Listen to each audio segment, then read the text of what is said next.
Sahabat Indonesia, kadang hidup menghadapkan kita pada pilihan yang sangat menyulitkan. Bagaikan makan buah si malakama, dimakan ibu mati, tidak dimakan bapak yang mati. Itulah kehidupan.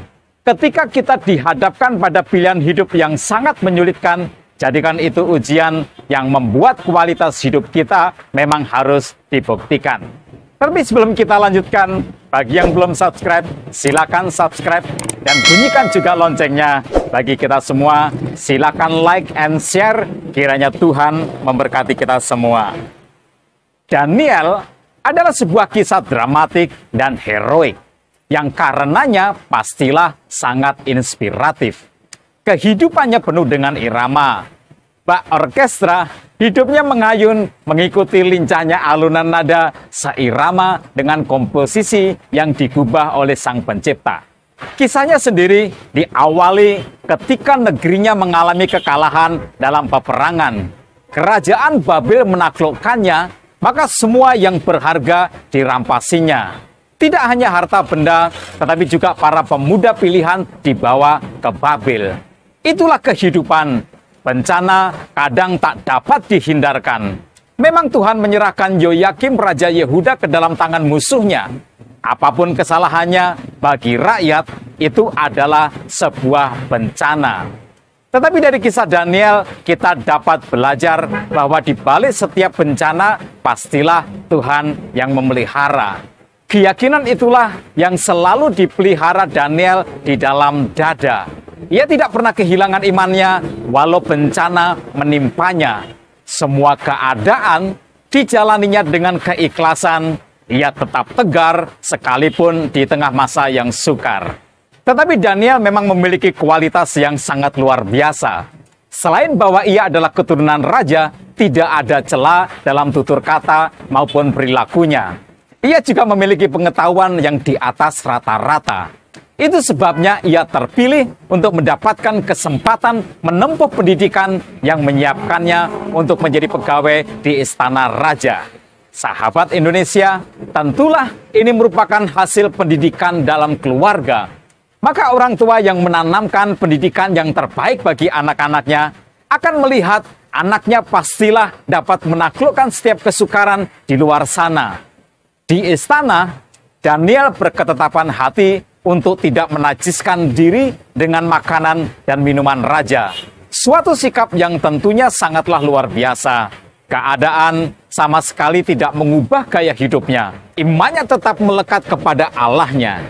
Godaan ditepisnya dengan sikap bahwa ia harus senantiasa taat kepada Allahnya. Itu sebabnya Allah mengaruniakan kepadanya kasih dan sayang dari pemimpin dan pegawai istana. Sahabat Indonesia, jika kita mampu menjaga iman, percayalah, di mana saja kita berada, Tuhan pastilah menolong, sehingga kita akan diterima dengan tangan terbuka.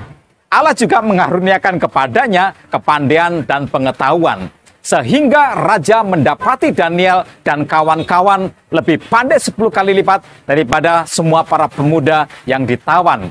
Itu adalah anugerah Tuhan. Di dalam Tuhan, pendidikan, pengetahuan, dan wawasan dikaruniakannya supaya di kelak kemudian hari kita akan dapat memenangkan setiap peluang. Tetapi khusus kepada Daniel, Tuhan menambahkan kepadanya pengertian tentang berbagai-bagai penglihatan dan juga mimpi. Kemampuan inilah yang menjadikan Daniel istimewa di hadapan raja.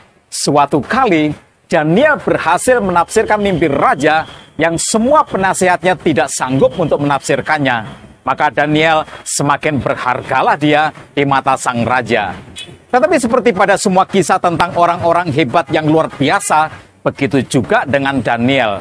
Hidupnya kadang dihadapkan pada situasi-situasi yang berbahaya. Orang-orang di sekitar raja sangat iri luar biasa. Karena itu berikhtiarlah mereka untuk membuat Daniel celaka. Maka dirancangkanlah suatu rekayasa. Mereka membujuk raja untuk mengeluarkan undang-undang supaya seluruh rakyat sujud menyembah dan berdoa hanya kepada raja. Hukuman kematian haruslah diberlakukan bagi mereka yang melanggarnya.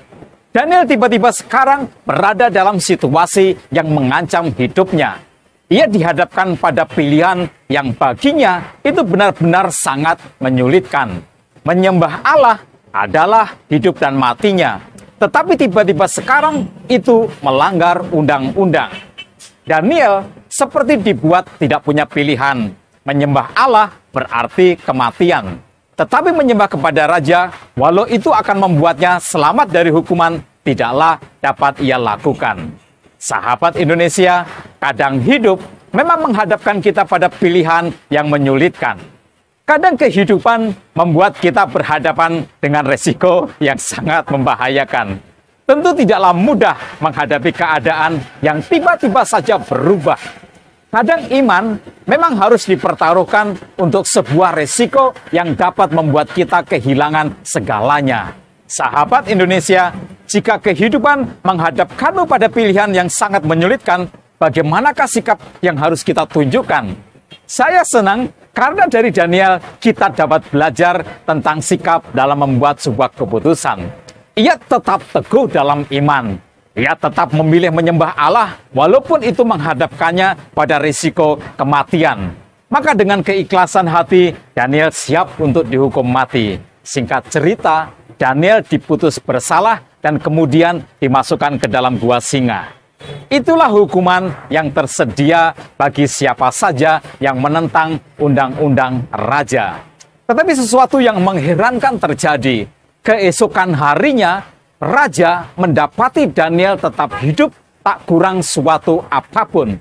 Allah memberinya sebuah keajaiban. Singa yang dimaksudkan untuk mencapik-capiknya ternyata sama sekali tidak menyentuhnya.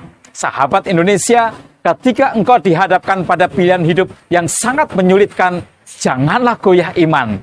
Percayalah kepada Tuhan. Tuhan pastilah sanggup memelihara dan menjagamu untuk tetap aman. Pilihan adalah sebuah kesempatan. Karena itu pilihlah Tuhan.